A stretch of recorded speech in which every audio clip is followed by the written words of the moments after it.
آج ہم انشاءاللہ اللہ سبحانہ وتعالی کے نام الملک پر بات کریں گے۔ الملک کا معنی ہے حقیقی بادشاہ۔ قرآن مجید میں اللہ سبحانہ وتعالی کا ارشاد ہے فَتَعَالَى اللَّهُ الْمَلِكُ الْحَقُّ لَا إِلَٰهَ إِلَّا هُوَ رَبُّ الْعَرْشِ الْكَرِيمِ، بس بہت بلند ہے اللہ جو سچا بادشاہ ہے، اصل بادشاہ ہے، حقیقی بادشاہ ہے، جس کے سوا کوئی الہ نہیں، کوئی معبود نہیں، عزت والے عرش کا مالک، عزت والے عرش کا رب۔ اگر دیکھا جائے تو دنیا میں جتنے بھی بادشاہ ہیں اللہ سبحانہ وتعالی ان سب کا بادشاہ ہے۔ وہ بادشاہ جس کے حکم پر تمام کائنات چلتی ہے، جو بلا روک ٹوک ہر چیز پر اپنا حکم نافذ کر سکتا ہے اور اسے اس میں کوئی روکنے والا نہیں۔ حقیقت یہ ہے کہ سب تعریف اسی کے لیے ہے، سب امور اسی کی طرف لوٹائے جاتے ہیں، اور اس کی بادشاہت عام بادشاہت نہیں ہے، وہ عرش پر بلند ہے، اور عرش ساتوں آسمان اور ساتوں زمینیں اللہ کی کرسی کے سامنے ایسے ہیں جیسے ایک وسیع صحرا میں ایک چھوٹی سی مندری، ایک چھوٹا سا رنگ، اور پھر اللہ سبحانہ تعالیٰ کے عرش کے سامنے وہ کرسی ایک چھوٹے سے رنگ کی طرح ہے۔ آپ سوچئے کہ وہ عرش کتنا بلند ہے، اور جو خود اس پر مستوی ہے وہ کتنا بڑا ہے، کتنا عظیم ہے۔ وہ ہے ہمارا رب، ہمارا مالک اور حقیقی بادشاہ۔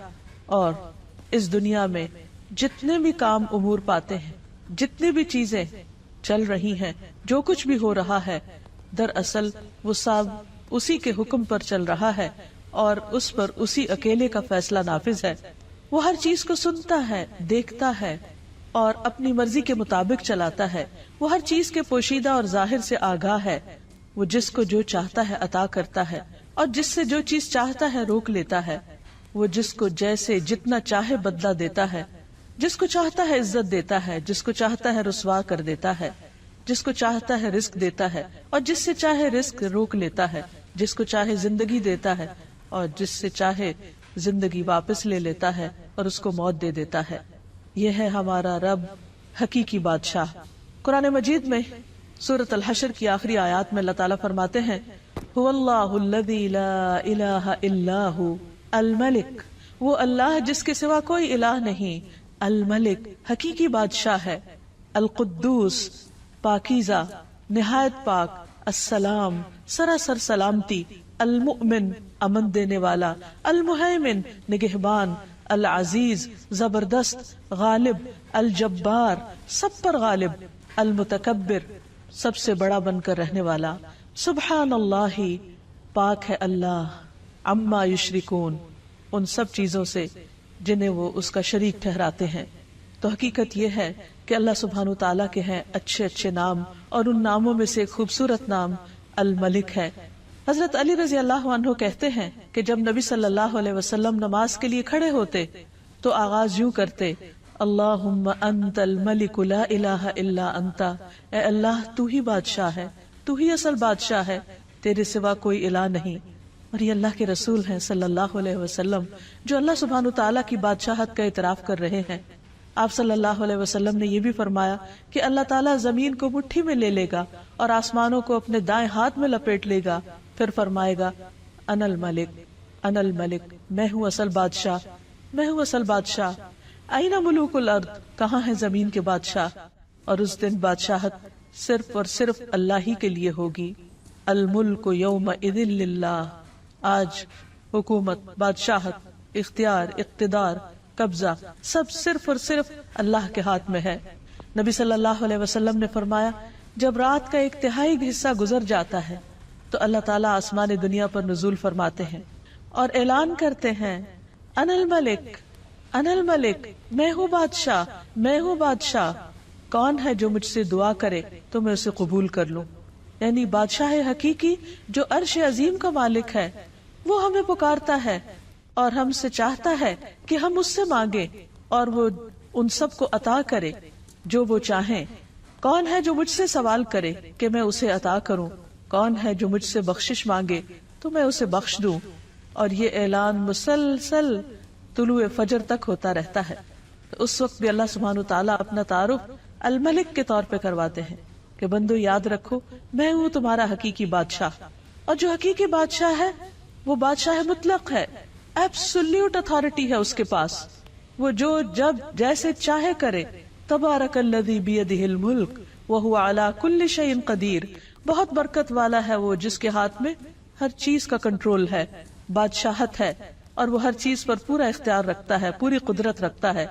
سورۃ الفرقان میں اللہ تعالیٰ فرماتے ہیں الذی لہ ملک السماوات والارض ولم یتخذ ولدا ولم یکن لہ شریک فی الملک ولم یکن لہ شریک فی الملک، کہ اللہ سبحانہ وتعالیٰ وہ ہے کہ جس کے ہاتھ میں آسمانوں اور زمین کی بادشاہت ہے.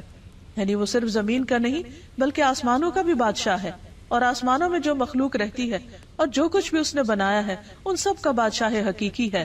وَلَمْ يَتَّخِذْ وَلَدًا، اور وہ ایسا بادشاہ ہے جس کا کوئی بیٹا نہیں ہے، کوئی اس کے اقتدار میں کہیں سے بھی شریک نہیں. وَلَمْ يَتَّخِذْ وَلَدًا وَلَمْ يَكُنْ لَهُ شَرِيكٌ فِي الْمُلْكِ، اور اس کی بادشاہت میں کوئی بھی شریک نہیں، یعنی مکمل اختیار رکھنے والا. دنیا میں بادشاہ یا جہاں بھی صاحب اقتدار لوگ ہوتے ہیں تو وہ بعض اوقات دوسروں کے مشورے کے ساتھ چلتے ہیں، دوسروں کی مدد کے ساتھ چلتے ہیں. ان کی حکومت کو چلانے کے لیے ایک فوج چاہیے ہوتی ہے، خزانہ چاہیے ہوتا ہے، لیکن اللہ سبحانہ وتعالی ہر چیز کے اوپر مکمل اختیار رکھتا ہے. اسے کسی کی بھی مدد اور کسی کے بھی خزانوں کی ضرورت نہیں، تمام کے تمام خزانے اس کے اپنے ہاتھ میں ہیں. پھر یہ ہے کہ دنیا میں جب کسی کو بادشاہت ملتی ہے تو ایک محدود وقت کے لیے ملتی ہے، لیکن اللہ سبحانہ وتعالی ہمیشہ سے بادشاہ ہے اور ہمیشہ رہے گا. پھر یہ کہ دنیا کے بادشاہوں سے بہت سی چیزیں اوجھل رہتی ہیں، انہیں معلوم ہی نہیں ہوتی.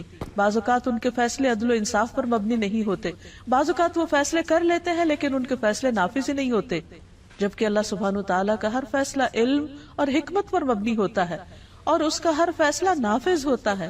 ایسا نہیں کہ وہ حکم دے اور اس کا حکم مانا نہ جائے، وہ کسی کو کچھ کہے اور اس کی تابعداری کی نہ جائے. ہاں، وقتی طور پر اگر انسان کو کچھ اختیار حاصل ہے تو وہ بھی بہت محدود ہے اور اس کے بارے میں بھی اس سے پوچھا جائے گا. تو بحیثیت مسلمان ہمارا اس بات پر پورا یقین اور پورا ایمان ہونا چاہیے کہ اصل بادشاہت اللہ ہی کے لیے ہے، اور اگر زمین پر اللہ نے مجھے کسی بھی معاملے میں کچھ بھی اختیار دیا ہے تو صرف یہ وقتی ہے اور اس کا بھی حساب ہونے والا ہے. لیکن اللہ سبحانہ وتعالی ہی حقیقی بادشاہ ہے. سورۃ المؤمنون میں آتا ہے، اللہ تعالیٰ فرماتے ہیں قُلْ مَنْ بِيَدِهِ مَلَكُوتُ كُلِّ شَيْءٍ وَهُوَ يُجِيرُ وَلَا يُجَارُ عَلَيْهِ، ان سے پوچھئے بتاؤ بادشاہی کس کے ہاتھ میں ہے، بادشاہ کون ہے اور وہ کون ہے جو پناہ دیتا ہے اور اس کے مقابلے میں کسی کو پناہ نہیں مل سکتی. سورۃ یاسین میں اللہ تعالیٰ فرماتے ہیں فَسُبْحَانَ الَّذِي بِيَدِهِ مَلَكُوتُ كُلِّ شَيْءٍ وَإِلَيْهِ تُرْجَعُونَ. پاک ہے وہ اللہ، وہ ذات جس کے ہاتھ میں ہر چیز کی بادشاہت، ہر چیز پر وہ چھایا ہوا، ہر چیز پر غالب ہے، ہر چیز پر اس کا حکم چلتا ہے، اور تم سب اسی کی طرف لوٹائے جاؤ گے، اسی کے پاس پہنچو گے. پھر وہ تم سے حساب لے گا، تم سے پوچھے گا. اور جہاں تک اختیارات کا تعلق ہے تو دنیا میں جتنے بھی بادشاہ ہیں ان کے پاس جو بھی خزانے ہیں وہ محدود ہیں اور وہ ختم ہو جاتے ہیں، اور ان کو بھرنے کے لیے انہیں مختلف وسائل اختیار کرنے پڑتے ہیں، جبکہ اللہ سبحانہ وتعالی اس کو خرچ کرنے کے لیے کسی سے کچھ لینے کی ضرورت نہیں ہوتی. ایک روایت میں آتا ہے رسول اللہ صلی اللہ علیہ وسلم نے فرمایا اللہ کا ہاتھ بھرا ہوا ہے، اسے رات دن کی بخشش کم نہیں کرتی، وہ دن کو بھی دیتا ہے، وہ رات کو بھی دیتا ہے، اور یہ دینا اس کے خزانوں میں کمی نہیں کرتا. آپ نے فرمایا کیا تمہیں معلوم ہے کہ جب اس نے آسمان و زمین پیدا کیا اور جب سے پیدا کیے اس نے کتنا کچھ خرچ کیا، یعنی جب سے یہ دنیا بنی ہے اس نے کیا کچھ نہیں دیا، وہ دیتا ہی چلا جا رہا ہے. عام طور پر دنیا میں وقتی طور پر جب کسی کو اقتدار ملتا ہے یا بادشاہت ملتی ہے تو اس کے پاس جو بھی خزانہ ہوتا ہے یا خرچ کرنے کو ہوتا ہے وہ محدود ہوتا ہے، اور بعض اوقات خرچ کرنے کے بعد وہ ختم بھی ہو جاتا ہے، اور اس خزانے کو بھرنے کے لیے مختلف طرح کے ہیلے کرنے پڑتے ہیں. لیکن اللہ سبحانہ وتعالیٰ کسی کا بھی محتاج نہیں، وہ دن رات خرچ کرتا ہے لیکن اس کے خزانوں میں کسی قسم کی کوئی کمی واقع نہیں ہوتی. رسول اللہ صلی اللہ علیہ وسلم نے فرمایا اللہ تعالیٰ کا ہاتھ بھرا ہوا ہے اور وہ اس میں سے دن رات خرچ کرتا ہے، لیکن تمہیں معلوم ہے کیا کہ جب سے اس نے آسمان و زمین پیدا کیے ہیں اس نے کتنا خرچ کیا ہے؟ اس نے بھی اس میں یعنی اس وقت سے خرچ کرنے نے اس میں کوئی کمی نہیں کی، یعنی اس کا ہاتھ پھر بھی بھرا ہوا ہے، وہ جتنا بھی دیتا چلا جائے اس کے خزانے کم نہیں ہوتے، وہ کسی کا محتاج نہیں. اسے کسی سے قرض نہیں لینا ہوتا، اسے کسی سے لے کر نہیں دینا، وہ پوری طرح مالک بھی ہے اور پھر بادشاہ بھی ہے۔ پھر فرمایا کہ اس کا عرش پانی پر ہے اور اس کے دوسرے ہاتھ میں ترازو ہے جسے وہ جھکاتا اور بلند کرتا رہتا ہے، یعنی جیسے جس چیز میں چاہے تصرف کرے، اسے کوئی روکنے والا نہیں ہے۔ اس کے برعکس بندوں کی بادشاہت بہت محدود ہے، وقت کے اعتبار سے بھی اور ان کے پاس جو اختیارات ہیں اس کے اعتبار سے بھی۔ لیکن کتنی حیرت کی بات ہے کہ ہم اگر دنیا میں کسی کے پاس کچھ بھی اختیار ہو تو اس سے فوراً مرعوب ہو جاتے ہیں، اس سے ڈرنے لگتے ہیں، اس کی مرضی کی بات کرنے لگتے ہیں۔ لیکن اس کے برعکس اللہ سبحانہ و تعالی جو پوری کائنات کا بادشاہ ہے اور ہر چیز کا اختیار اس کے پاس ہے، ہم اس سے ڈرتے نہیں، اس کے آگے جھکتے نہیں۔ یہ کس قدر ناسمجھی کی بات ہے، اور بات وہی ہے جو اللہ سبحانہ و تعالی نے خود فرمائی، وَمَا قَدَرُ اللَّهَ حَقَّ قَدْرِهِ، انہوں نے اللہ کی قدر ہی نہیں کی جیسا کہ حق ہے اس کی قدر کرنے کا۔ وَالْأَرْضُ جَمِيعًا قَبْضَتُهُ يَوْمَ الْقِيَامَةِ، اور زمین ساری کی ساری اس کے قبضے میں ہوگی قیامت کے دن۔ وَالسَّمَاوَاتُ مَطْوِيَّاتٌ بِيَمِينِهِ، اور آسمان اس کے دائیں ہاتھ میں لپٹے ہوئے ہوں گے، یعنی ہر چیز اس کے قبضہ قدرت میں ہے، اختیار میں ہے۔ اس کے باوجود ہم پوری طرح اس کے آگے نہیں جھکتے، پوری طرح اس کے طریقوں پر نہیں چلتے، اس کو راضی کرنے کی فکر نہیں کرتے۔ اور اس کے برعکس جن کے پاس محدود اختیارات ہیں، چونکہ وہ ظاہر سامنے نظر آتے ہیں، اس لیے انہی سے مرعوب ہو جاتے ہیں، اور اللہ جو الملک الحق ہے، حقیقی بادشاہ ہے، اس کو بھول جاتے ہیں۔ پھر آپ دیکھیے کہ اللہ سبحانہ وتعالی جیسی قدرت بھی کسی کے پاس نہیں۔ عبداللہ بن مسعود کہتے ہیں کہ علماء یہود میں سے ایک شخص رسول اللہ صلی اللہ علیہ وسلم کے پاس آیا اور کہا، اے محمد، ہم تورات میں پاتے ہیں کہ اللہ تعالیٰ آسمانوں کو ایک انگلی پر اٹھا لے گا اور زمین کو ایک اور انگلی پر اٹھا لے گا اور درختوں کو ایک انگلی پر اور پانی اور مٹی کو ایک انگلی پر اور تمام مخلوقات کو ایک انگلی پر، اور پھر فرمائے گا انا الملک، میں ہوں بادشاہ، میں ہوں بادشاہ۔ نبی صلی اللہ علیہ وسلم نے جب اس عالم کی بات سنی تو آپ مسکرا دیے، اور دراصل یہ مسکراہٹ اس یہودی عالم کی تصدیق کے طور پر تھی۔ پھر آپ نے یہ آیت تلاوت فرمائی، وما قدر اللہ حق قدرہ والارض جميعا قبضته يوم القيامة والسماوات مطويات بيمينه سبحانه وتعالى عما يشركون، اور ان لوگوں نے اللہ کی قدر نہیں کی جیسا کہ اس کی قدر کرنے کا حق ہے، اور ساری زمین قیامت کے دن اس کی مٹھی میں ہوگی، اس کے ہاتھ میں ہوگی، اور آسمان دائیں ہاتھ میں لپٹے ہوئے ہوں گے۔ وہ ان لوگوں کے شرک سے بالکل پاک اور بلند تر ہے، یعنی لوگ اللہ سبحانہ وتعالیٰ کی عظمت کو اس طرح محسوس نہیں کرتے جس طرح کرنا چاہیے۔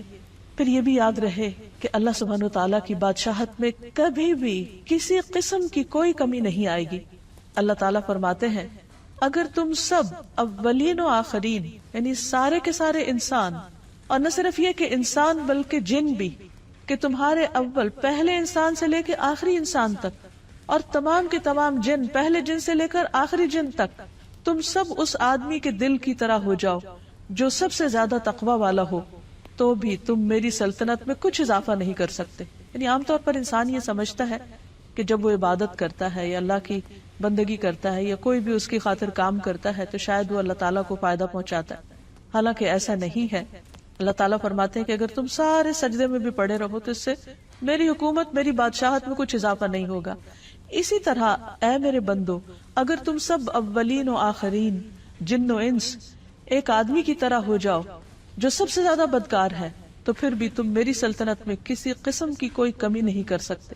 یعنی اگر اس زمین پر اول سے لے کر آخر تک قیامت تک کوئی ایک بندہ بھی کوئی عبادت نہ کرے، کسی قسم کی کوئی تسبیح نہ کرے، کوئی ذکر نہ کرے، کوئی اس کی اطاعت نہ کرے، تو بھی اللہ سبحانہ وتعالیٰ کی حکومت میں، بادشاہت میں، اقتدار میں، اختیار میں، اس کی طاقت اور غلبے میں کوئی کمی نہیں آ سکتی، کسی قسم کی کوئی کمی۔ ہم اسے کوئی نقصان نہیں دے سکتے۔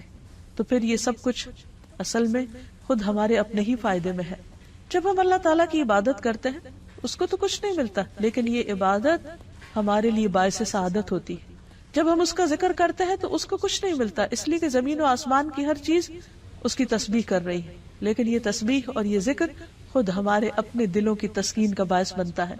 اس لیے بندہ جب بھی اللہ سبحانہ وتعالیٰ کی طرف رغبت کرے تو اس سے ڈرتے ہوئے اور اس سے امید رکھتے ہوئے، اس سوچ کے ساتھ نہیں کہ میں اپنی عبادت سے اس کو کچھ فائدہ پہنچانے چلا ہوں۔ پھر فرمایا اے میرے بندو، تم سب اولین و آخرین، جن و انس، ایک صاف چٹیل میدان میں کھڑے ہو جاؤ اور سب مجھ سے مانگو، اور میں تم سب کو وہ سب کچھ دوں جو تم مانگ رہے ہو۔ تو اس سے میری حکومت میں، میری بادشاہت میں اتنی بھی کمی نہیں ہوگی جتنی ایک سمندر کے اندر سوئی ڈالنے کے بعد نکالی جائے اور اس میں جو پانی لگا ہو، تو اتنی قلیل مقدار میں بھی اس سمندر کے مقابلے میں جو کمی ہوتی، میری بادشاہت میں وہ بھی کمی نہیں ہوگی۔ تو اس سے پتہ چلتا ہے کہ اللہ سبحانہ وتعالیٰ کی بادشاہت کیسی ہے، اور اس کے خزانے کیسے ہیں، اور اس کی حکومت کیسی ہے، اور اس کا اقتدار کیسا ہے۔ پھر آپ دیکھیے کہ اس کی بادشاہت کی وسعت، اس کا بھی ہم اندازہ نہیں کر سکتے۔ نبی صلی اللہ علیہ وسلم نے فرمایا میں خوب جانتا ہوں کہ اہل جہنم میں سے کون سب سے آخر میں نکلے گا۔ وہ ایک ایسا شخص ہوگا جو اپنے گھٹنوں کے بل رینگتا ہوا جنت میں داخل ہوگا، یعنی جہنم سے گھٹنوں کے بل گھسٹتا ہوا باہر نکلے گا تو اللہ سبحانہ وتعالیٰ اسے حکم دے گے کہ جاؤ جنت میں داخل ہو جاؤ۔ وہ جنت میں آئے گا، لیکن اسے ایسے معلوم ہوگا کہ جیسے جنت بھری ہوئی، تو واپس اللہ تعالیٰ کے پاس جائے گا اور کہے گا یا رب جنت تو بھر گئی ہے۔ اللہ تعالیٰ اسے فرمائیں گے کہ جاؤ جنت میں چلے جاؤ۔ پھر وہ جائے گا، پھر وہ دیکھے گا کہ جنت بہت آباد ہے، وہ واپس آئے گا اور کہے گا اے رب جنت تو بھری ہوئی معلوم ہوتی ہے، میں نے جنت کو بھرا ہوا پایا ہے۔ تو اللہ تعالیٰ پھر فرمائے گا کہ جاؤ جنت میں داخل ہو جاؤ، میں تمہیں دنیا کی مانند اور اس سے 10 گنا زیادہ دیتا ہوں۔ سوچئے اس دنیا میں کیا کچھ، یعنی عام طور پر ایک انسان کے بس میں نہیں کہ وہ ایک انسان کیا، آج تک اتنی تحقیقات ہوئی، اتنا کچھ انسانوں نے پڑھا لکھا، بڑی بڑی یونیورسٹیاں قائم ہوئی، لیکن پوری زمین کو ایکسپلور نہیں کر سکے اور اس کے پورے خزانوں کو بھی۔ تو اللہ سبحانہ وتعالیٰ جہنم سے نکلنے والے آخری شخص سے فرمائے گا کہ جاؤ میں تمہیں دنیا اور اس جیسی 10 دنیا تمہیں دیتا ہوں، اور یہ وہ ہے جو سب سے آخر میں جنت میں پہنچنے والا ہوگا۔ تو آپ خود سوچئے کہ جن کو جنت الفردوس عطا ہوئی اور جن کو جنت کے بلند درجات نصیب ہوئے، ان کو کیا کچھ اللہ تعالیٰ عطا فرمائیں گے۔ یہ ہے اصل بادشاہ، حقیقی بادشاہ، کہ جس کو جتنا دینا چاہے وہ دے سکتا ہے، اور سب کچھ دینے کے بعد بھی اس کے اپنے خزانوں میں کچھ کمی واقع نہیں ہوتی۔ تو وہ شخص اس پر بہت حیران ہو جائے گا اور کہے گا کہ یا رب تو مجھ سے مذاق کرتا ہے، واقعی اتنا کچھ، یعنی اسے یقین نہیں آئے گا کہ اتنا کچھ بھی مل سکتا ہے۔ تو اس بات پر نبی صلی اللہ علیہ وسلم جب یہ بیان کر رہے تھے تو آپ بھی ہنسنے لگے اور آپ کے سامنے کے دندان مبارک ظاہر ہو گئے، اور آپ کہا کرتے تھے یہ جنت میں سب سے کم درجے والے کا حال ہے، سب سے کم درجے والے کا۔ اور آج انسان دنیا کی حقیر چیزوں کے پیچھے اپنا دین ایمان بیچ ڈالتا ہے اور اللہ سبحانہ وتعالیٰ کو ناراض کر دیتا ہے، اور یہ بھول جاتا ہے کہ اصل اختیار غلبہ اللہ سبحانہ وتعالیٰ کے پاس ہے، اور وہ اپنے فیصلوں میں خود مختار ہے، جو چاہے کرے۔ اللہ سبحانہ وتعالیٰ وقتی طور پر دنیا میں جب کسی کو کوئی بھی نعمت دیتا ہے تو عام طور پر شیطان اس کے دل میں غرور اور تکبر ڈالنے لگتا ہے، اور اگر کچھ اختیار اور اقتدار مل جائے تو یہ چیز اور بڑھنے لگتی ہے، اور اللہ سبحانہ وتعالیٰ کو بندوں کی یہی چیز پسند نہیں۔ رسول اللہ صلی اللہ علیہ وسلم نے فرمایا اللہ عز و جل فرماتے ہیں کہ تکبر میری چادر ہے اور عظمت میری ازار ہے، پس جو کوئی مجھ سے اس کے بارے میں جھگڑا کرے گا میں اسے آگ میں پھینک دوں گا۔ یعنی کسی بھی شخص کو خدا بننے کی ضرورت نہیں۔ اگر کوئی اپنے آپ کو خود مختار اور مالک الملک سمجھتا ہے کہ سب حکومت اور سب اختیار اور سب اقتدار میرے پاس ہے اور مجھے کوئی نقصان نہیں دے سکتا، یا میں سب کچھ کر سکتا ہوں، تو اس سے بڑی غلط فہمی کوئی نہیں۔ دنیا میں انسان کو چھوٹی یا بڑی کوئی بھی جو نعمت ملے، ہمیشہ انسان ہمبل رہے، شکر ادا کرتا رہے، اسے اللہ کی دی ہوئی نعمت سمجھے اور اپنے آپ کو کبھی بھی اس کا حقیقی مالک نہ سمجھے۔ جو کچھ ہے عارضی طور پر ہے، ایک امتحان کے لیے ہے، اور جلد ہمارے ہاتھوں سے نکل جانے والا ہے، اس لیے اصل اختیار اللہ کے پاس ہے۔ پھر اسی طرح یہ بھی یاد رہے کہ اللہ سبحانہ وتعالیٰ کی بادشاہت ایسی بادشاہت ہے کہ جس میں حکم دینے یا روکنے اور کسی بھی چیز کو کرنے کا مکمل اختیار اس کے پاس ہے۔ ارشاد باری تعالیٰ ہے بدیع السماوات والارض وَإِذَا قَضَى أَمْرًا فَإِنَّمَا يَقُولُ لَهُ كُن فَيَكُونُ، آسمانوں اور زمین کا موجد ہے، اور جب کسی کام کے کرنے کا فیصلہ کر لیتا ہے تو بس اتنا کہتا ہے کہ ہو جاؤ، اور وہ ہو جاتی۔ آپ سوچئے کہ دنیا میں اگر کوئی حکم دیتا بھی ہے تو بعض اوقات اس کے حکم، اس کے آرڈیننس، اس کے فرمان کی کیا ویلیو ہوتی، بعض اوقات پوری پوری قوتیں صرف کر کے بھی ایک قانون کو نافذ نہیں کیا جا سکتا، جبکہ اللہ سبحانہ وتعالی صرف اتنا ارادہ کرتے ہیں کہ ہو جاؤ، اور صرف کلمہ کن فرماتے ہیں اور سب کچھ ہو جاتا ہے، اور کوئی اس کو روکنے والا نہیں ہوتا۔ اور اسی لیے ہم ہر نماز کے بعد جو دعا پڑھتے ہیں یا پڑھنے کا حکم دیا گیا کہ اللہم لا مانع لما اعطیت ولا معطی لما منعت ولا ينفع ذا الجد منک الجد، اے اللہ جسے تو دے اسے کوئی روکنے والا نہیں، اور جس سے تو روک دے اسے کوئی دینے والا نہیں، اور کسی مالدار کو اس کا مال تیری بارگاہ میں کوئی فائدہ نہ دے سکے گا۔ یعنی اگر دنیا میں کسی کے پاس کچھ بھی ہے تو وہ دنیا ہی کے چند دن کے فائدے کے لیے ہے، آخرت میں وہ مال دے کر اللہ کو راضی نہیں کر سکتا۔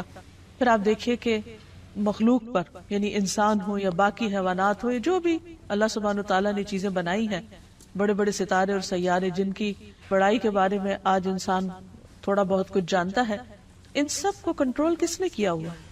ان سب پر کس کا حکم چل رہا ہے؟ اور کس نے ان کے لیے جو ضابطہ بنایا ہے اس پر وہ مکمل طور پر پابند بھی ہیں اور اس میں کسی قسم کی کمی بیشی نہیں کرتے۔ اللہ سبحانہ وتعالیٰ خود اس کے بارے میں فرماتے ہیں الم تعلم، کیا تم جانتے نہیں ہو ان اللہ لہ ملک السماوات والارض، کہ اللہ سبحانہ وتعالیٰ ہی کے لیے آسمان و زمین کی بادشاہت، یعنی جتنا کچھ بھی تم دیکھ رہے ہو، یہ سورج، چاند، ستارے، یہ بلینز آف گیلیکسیز اور ان کے اندر ٹریلینز آف سٹارز، اور ان سب کا مسلسل چلتے رہنا، چلنا نہیں بلکہ پوری قوت کے ساتھ دوڑتے رہنا، اور اس نظام میں کسی قسم کا خلل نہ آنا، یہ دراصل کس کے کنٹرول میں ہے، کس کے اختیار میں ہے، کس نے ان سب کو ایک ڈسپلن کے اندر رکھا ہوا ہے۔ آج ہمارے لیے تو ٹریفک کو کنٹرول کرنا مشکل ہو جاتا ہے، لیکن آسمانوں کی ٹریفک، خواہ وہ بادل ہوں یا ستارے اور کواکب ہوں، یہ تمام چیزیں صرف اور صرف اللہ کے حکم کے مطابق ہی چل رہی ہیں، اسی نے ان کو تھاما ہوا ہے، اور ان میں سے کوئی ایک بھی اپنی راہ چھوڑ کر دوسری طرف نہیں جاتا۔ اگر ان میں سے کوئی ایک بھی اپنی مرضی کرنے لگے تو ہر چیز ٹکرا کر رہ جائے، یہ نظام درہم برہم ہو کر رہ جائے۔ تو اس سے یہ پتہ چلتا ہے کہ حقیقی بادشاہت ان سب پر دراصل اللہ ہی کی ہے۔ فرمایا یعذب من یشاء ویغفر لمن یشاء، جس کو چاہتا ہے عذاب دیتا ہے اور جسے چاہے بخش دیتا ہے۔ واللہ علی کل شیء قدیر، اور اللہ ہر چیز پر پوری قدرت رکھتا ہے۔ پھر اسی طرح رزق کے سارے معاملات بھی اسی کے اختیار میں ہیں۔ واللہ یرزق من یشاء بغیر حساب، اللہ جس کو چاہتا ہے بغیر حساب رزق دیتا ہے، یعنی انلمیٹڈ۔ پھر کسی کو حکومت دینا یا نہ دینا یہ بھی اس کے اختیار میں ہے۔ واللہ یؤتی ملکہ من یشاء، اللہ اپنی بادشاہت دیتا ہے، اپنی حکومت دیتا ہے جسے چاہتا ہے، اور اللہ وسعت والا، علم والا ہے۔ سیدھے راستے پہ چلانا بھی اسی کے اختیار میں ہے۔ واللہ یہدی من یشاء الی صراط مستقیم، پھر نفع اور نقصان بھی اسی کے ہاتھ میں ہے۔ وَإِن يَمْسَسْكَ اللَّهُ بِضُرٍّ فَلَا كَاشِفَ لَهُ إِلَّا هُوَ، اگر اللہ سبحانہ وتعالیٰ تمہیں کوئی نقصان پہنچانا چاہے تو اس کے سوا اسے کوئی ہٹا نہیں سکتا۔ وَإِن يُرِدْكَ بِخَيْرٍ، اور اگر تمہیں کوئی خیر پہنچانا چاہے فَلَا رَادَّ لِفَضْلِهِ، تو اس کے فضل کو بھی کوئی نہیں پھیر سکتا۔ يُصِيبُ بِهِ مَن يَشَاءُ، وہ جس کو چاہتا ہے وہ فضل پہنچاتا ہے، یعنی کوئی اس کو روک نہیں سکتا۔ یصیب بہ من یشاء من عبادہ وہو الغفور الرحیم، اور وہ غفور الرحیم بھی ہے۔ پھر اسی طرح نبوت کا دینا بھی اسی کے اختیار میں ہے، اس نے جس کو چاہا اپنے بندوں میں سے اپنی رسالت کے لیے چن لیا۔ پھر ہر طرح کا فضل دینا بھی اللہ کے اختیار میں ہے، یعنی کوئی کسی سے اللہ کی نعمت کو چھین نہیں سکتا، اور اسی لیے حسد کرنا منع کیا گیا ہے، کیونکہ وہ اللہ کا فیصلہ ہوتا ہے، وہ جس پہ جو چاہے رحمت فرمائے۔ پھر اسی طرح بیٹے اور بیٹیاں دینا بھی اللہ کے اختیار میں ہے۔ اللہ تعالیٰ فرماتے ہیں للہ ملک السماوات والارض یخلق ما یشاء یہب لمن یشاء اناثا ویہب لمن یشاء الذکور، آسمانوں اور زمین کی بادشاہت اللہ ہی کی ہے، جسے چاہتا ہے جو چاہتا ہے پیدا کرتا ہے۔ یخلق ما یشاء، یعنی اس کی تخلیق اس کی مرضی سے ہوتی ہے کیونکہ وہ بادشاہ ہے۔ جسے چاہتا ہے بیٹیاں عطا کرتا ہے، جسے چاہتا ہے بیٹے دیتا ہے، اور جسے چاہتا ہے ملا جلا کر دیتا ہے۔ اصل اختیار اسی کا ہے۔ پھر اسی طرح انسانوں کو معاف کرنا یا عذاب دینا یا بخش دینا یہ بھی اسی کے اختیار میں ہے، اور اس میں بھی مالک یوم الدین وہ خود ہے، روز جزا کا مالک، جس میں سارے فیصلے اس کی مرضی کے مطابق ہوں گے۔ پھر تمام بنی آدم کے دلوں کا اختیار بھی اللہ سبحانہ تعالیٰ کے پاس ہے. یعنی صرف یہ نہیں کہ آسمان اور ستارے سیارے کا مالک وہ ہے اور اس پر اس کی حکومت ہے، نہیں، اس زمین پر بھی حقیقی حکومت اور بادشاہت اسی کی ہے، حتیٰ کہ انسانوں کے دلوں پر بھی. رسول اللہ صلی اللہ علیہ وسلم نے فرمایا تمام بنی آدم کے دل رحمان کی انگلیوں میں سے 2 انگلیوں کے درمیان ایک دل کی طرح ہے، وہ جیسے چاہتا ہے اسے پھیر دیتا ہے. پھر آپ صلی اللہ علیہ وسلم نے فرمایا اللہم مصرف القلوب صرف قلوبنا علی طاعتک، اے اللہ جو دلوں کا پھیرنے والا ہے ہمارے دلوں کو اپنی اطاعت پر پھیر دے، یعنی اس کی طرف موڑ دے، کیونکہ اللہ کے لیے کچھ بھی ناممکن نہیں، ہر چیز اسی کے اختیار میں ہے. پھر یہ بھی یاد رہے کہ اللہ سبحانہ تعالیٰ کو کوئی مجبور کرنے والا نہیں. دنیا کے بادشاہ بعض اوقات وہ مجبور ہوتے ہیں، وہ اپنے حواریوں اور اپنے دوسرے مددگاروں کی مرضی کے مطابق فیصلے کرتے ہیں، بعض اوقات وہ اپنی خواہش کے مطابق فیصلے بھی نہیں کر سکتے. لیکن اللہ سبحانہ تعالیٰ کی بادشاہت ایسی بادشاہت ہے کہ جس میں وہ جس کو جو چاہے عطا کر دے، جو چاہے فیصلہ کر دے، کوئی اس کے فیصلوں پر حاوی نہیں ہو سکتا. نبی صلی اللہ علیہ وسلم نے فرمایا تم میں سے کوئی کبھی یوں نہ کہے کہ اللہ اگر تو چاہے تو مجھے معاف کر دے، تو چاہے تو مجھ پر رحم فرما، نہیں، بلکہ پورے عزم سے مانگے، کیونکہ اللہ جو چاہے کرتا ہے، وہ جو چاہے کرتا ہے، کوئی اسے مجبور کرنے والا نہیں. اس لیے اس سے خوب اچھی طرح پورے یقین اور اعتماد کے ساتھ مانگو. اور ایک اور چیز یہ کہ اس کی بادشاہت ایسی بادشاہت ہے جس میں وہ ظلم نہیں کرتا. دنیا میں اگر انسان کو چند انسانوں پر بھی کچھ اختیار مل جائے تو اس اختیار کی وجہ سے بعض اوقات وہ ان کے حقوق مارنے لگتا ہے یا ان پر ظلم کرنے لگتا ہے، ان کو اپنے کنٹرول میں لینے لگتا ہے. لیکن اللہ سبحانہ وتعالی کسی پر ظلم نہیں فرماتا. ابی رضی اللہ عنہ کہتے ہیں اگر اللہ اپنے آسمان والوں اور زمین والوں کو عذاب دینا چاہے تو وہ دے سکتا ہے اور وہ ان پر ظلم کرنے والا نہ ہوگا، اور اگر وہ ان پر رحم کرنا چاہے تو کر سکتا ہے، تو اس کی رحمت ان کے لیے ان کے اعمال سے زیادہ بہتر ہے. تو بہرحال اگر ہمیں یہ یقین ہو جائے کہ حقیقی بادشاہ وہ ہے تو پھر ہم سب اس کے آگے عاجزی کرنے والے ہوں، اس سے ڈرنے والے ہوں، اس سے مانگنے والے ہوں اور اسی کے سامنے اپنی حاجات رکھنے والے ہوں. جیسا کہ ہم دیکھتے ہیں کہ بڑے بڑے پیغمبروں نے جنہیں اللہ سبحانہ وتعالیٰ نے دنیا میں بادشاہت عطا کی، انہوں نے بھی اپنی ساری دعائیں اور حاجتیں اس حقیقی بادشاہ کے سامنے رکھی. مثلا یوسف علیہ السلام، اللہ سبحانہ وتعالیٰ نے ان کو ایسی حکومت عطا کی کہ جس میں پورا اختیار دیا، لیکن انہوں نے کیا مانگا؟ رب قد آتیتنی من الملک وعلمتنی من تأویل الاحادیث فاطر السماوات والارض انت ولی فی الدنیا والآخرہ توفنی مسلما والحقنی بالصالحین. اے میرے رب، بے شک تو نے مجھے حکومت سے حصہ دیا اور باتوں کی اصل حقیقت سے سکھایا، یعنی باتوں کی تہ تک پہنچنا سکھایا. آسمانوں اور زمین کے پیدا کرنے والے، دنیا اور آخرت میں تو ہی میرا مددگار. یعنی انہیں اپنی بادشاہت پر کسی قسم کا کوئی فخر نہیں تھا اور انہوں نے اسے کوئی اپنی ذاتی ملکیت نہیں سمجھا، بلکہ کیا کہا کہ یہ سب کچھ دراصل تیری ہی مدد سے تھا. تو مجھے اسلام کی حالت میں فوت کرنا، یعنی میرے لیے سعادت کیا ہے کہ میں تیرا بندہ بن کے جیوں اور میری موت بھی تیری بندگی میں آئے، تیری فرما برداری میں آئے، اور تو مجھے نیک لوگوں کے ساتھ ملا. یعنی دنیا کی بادشاہت پر انہوں نے کس چیز کو فوقیت دی؟ اللہ سبحانہ تعالیٰ کی رضا کو اور نیک بندوں کی صحبت کو. سلیمان علیہ السلام، جن کے لیے اللہ سبحانہ تعالیٰ نے ہر چیز کو مسخر کر رکھا تھا، ہواؤں کو مسخر کر رکھا تھا، جنات کو مسخر کر رکھا تھا، پرندوں کو، ہر طرح کی فوجیں تھی ان کے پاس، لیکن وہ اللہ کے فرما بردار بندے تھے. وہ کیا دعا کرتے ہیں؟ رب اغفر لی وہب لی ملکا لا ينبغی لأحد من بعدی انک انت الوہاب. وہ بھی اللہ ہی سے مانگتے ہیں اے رب مجھے بخش دے. کس قدر عاجزی ہے، سب کچھ ہوتے ہوئے بھی کہتے یا رب مجھے بخش دے اور ایسی بادشاہت دے جو میرے بعد کسی کے لائق نہ ہو. یقیناً تو بہت عطا کرنے والا ہے. یعنی ایک طرف اپنی بخشش اور دوسری طرف جو ان کے دل میں تھا انہوں نے مانگا اور پورے یقین کے ساتھ مانگا. پھر اسی طرح ذوالقرنین، اللہ سبحانہ تعالیٰ نے ان کو بھی بہت کچھ اختیار دیا اور یہاں تک دیا کہ تو لوگوں کے بارے میں جیسا بھی تصرف کرنا چاہے کرے. لیکن انہوں نے بھی کس طرح اللہ سبحانہ تعالیٰ کو راضی کرنے کے لیے بندوں کے ساتھ احسان کیا اور اپنے اقتدار سے کسی طرح کا ناجائز فائدہ نہیں اٹھایا. اصل بندے اللہ کے پسندیدہ وہی ہیں کہ جو سب کچھ رکھتے ہوئے بھی حقیقی بادشاہ اللہ تعالیٰ ہی کو سمجھے.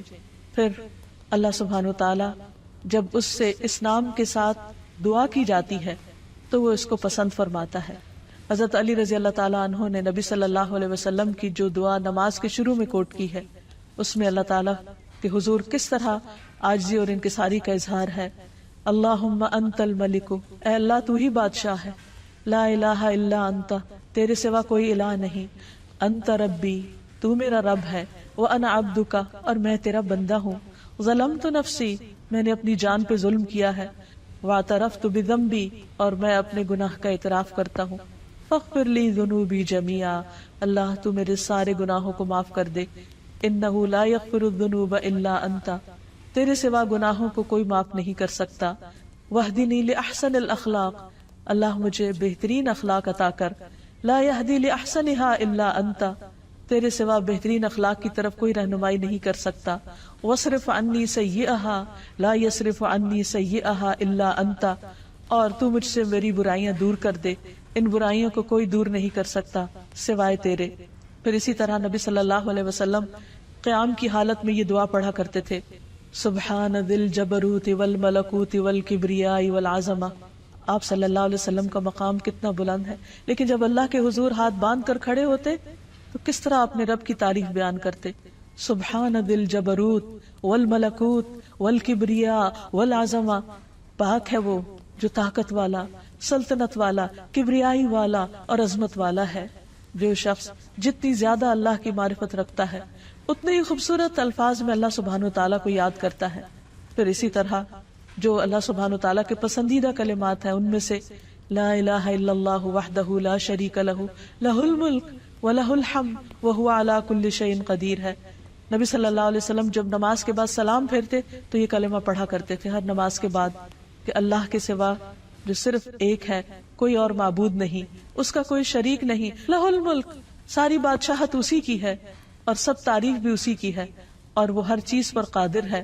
پھر صبح شام کی دعاؤں میں بھی نبی صلی اللہ علیہ وسلم جو کلمات پڑھتے، امسینا و امسى الملک للہ، کہ ہم نے شام کی اور ساری ملک نے، یعنی اللہ کی جتنی بھی بادشاہت میں جو اختیار ہے ہر چیز نے اللہ ہی کے لیے شام کی، یعنی اللہ ہی کے حکم کے مطابق. والحمد للہ، اور ساری تعریف اللہ کے لیے. اور پھر آگے مزید دعا بھی ہے. پھر اسی طرح صفا و مروہ کا طواف کرتے وقت بھی جو دعا سکھائی گئی اس میں بھی اللہ سبحانہ وتعالیٰ کے ملک کا اعتراف ہے. تو ہمارے لیے لازم ہے کہ ہم اللہ تعالیٰ کو بادشاہ حقیقی سمجھیں اور اس کے آگے ہمبل ہو جائیں، اس کی اطاعت اور فرما برداری کریں، اس کی اس بادشاہت میں کسی کو شریک نہ سمجھیں اور شرک کو گناہ عظیم سمجھیں.